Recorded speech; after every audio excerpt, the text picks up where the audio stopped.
Dative und Genitiv sind die letzten Fällen. Dativ, das indirekte Objekt im Satz, benutzt auch nach bestimmten Präpositionen.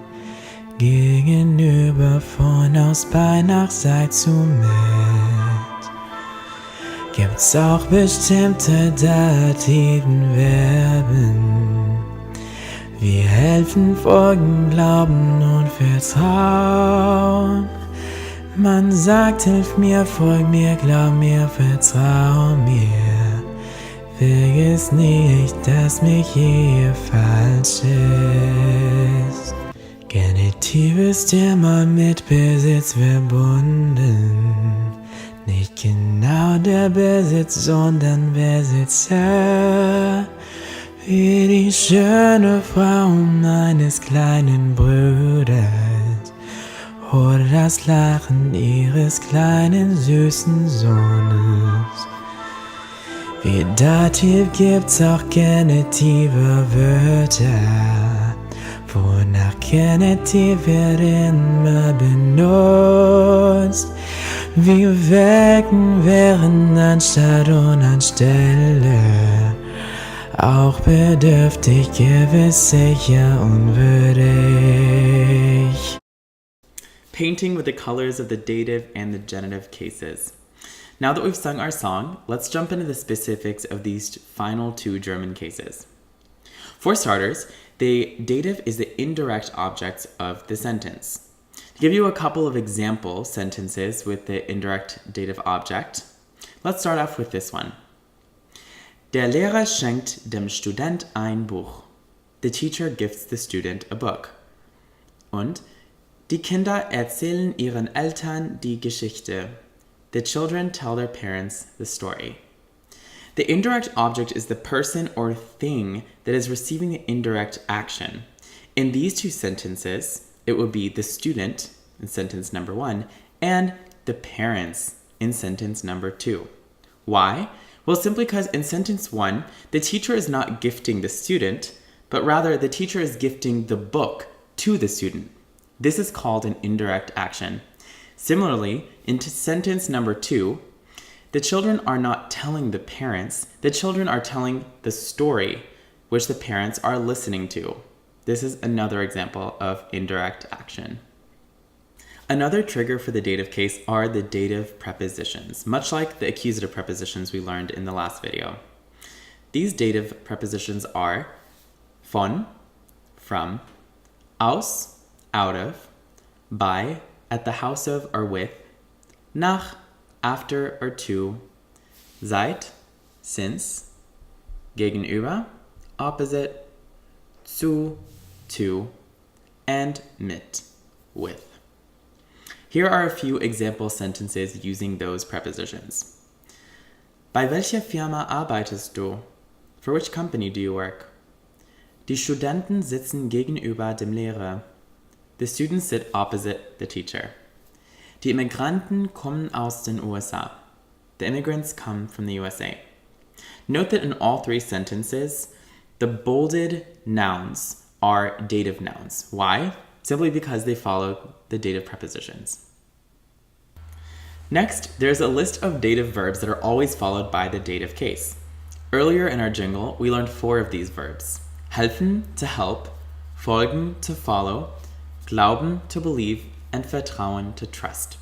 To demonstrate that these 4 verbs are associated with the dative, we also learn the phrases hilf mir, help me, folg mir, follow me, glaub mir, believe me, und vertrau mir, trust me.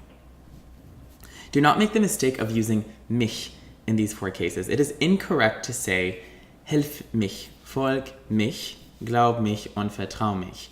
Why? Simply because mir is the dative personal pronoun for ich, and mich is the accusative personal pronoun for ich. And since we're talking about dative in this case, we're going to use mir. Other dative verbs are danken, to thank, verzeihen, to forgive, antworten, to answer, raten, to advise, gefallen, to please, fehlen, to be missing, and passen, to fit, as in clothing. The final list of dative verbs are the ones implying the phrase to, and thus implying an indirect object in the sentence.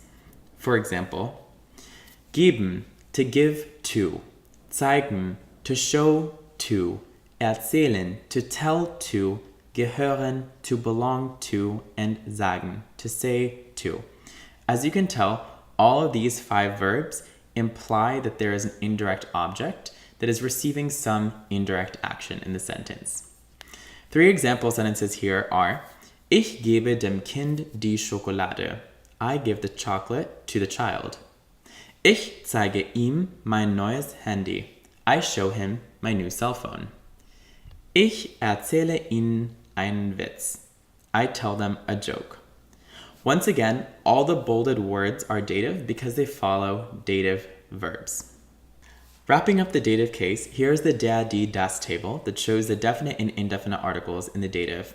As you can see, this is the case that assumes the most change in both the definite and indefinite article side. For definite, we have masculine changing from der to dem, feminine from die to der, neuter, just like the masculine, from das to dem, and plural from die to den. On the indefinite article side, we have the masculine changing from ein to einem, feminine from eine to einer, neuter from ein to einem, and plural has, of course, no indefinite article. The genitive is the 4th and final case in the German language, thankfully. This case simply describes the possessor in the sentence. In the jingle earlier, we actually learned 2 phrases with genitive nouns in them. These were die schöne Frau meines kleinen Bruders, the beautiful wife of my little brother, und das Lachen ihres kleinen süßen Sohnes, the laugh of their little sweet son. The possessor is the person or thing showing possession over some object. In these sentences, the noun brother is showing possession over wife, and the noun son is showing possession over the smile, and thus brother and son in their respective sentences are genitive nouns. One huge important note to make is that any time the genitive noun is masculine or neuter, you're going to add an s or an es to the ending of that noun, just like we see with Bruder and Sohn. The final way to identify the genitive case is in relation to the genitive prepositions and genitive adjectives. Starting off with the prepositions, any noun that follows these words will be in the genitive case. Statt, anstatt, instead of. Trotz, in spite of. Wegen, because of. Während, during. Außerhalb, outside of. Anstelle, in place of. Laut, according to. And seitens, on the part of. Now on to the genitive adjectives. Bedürftig, in need. Bewusst, conscious. Gewiss, certain. Sicher, certain. Schuldig, guilty.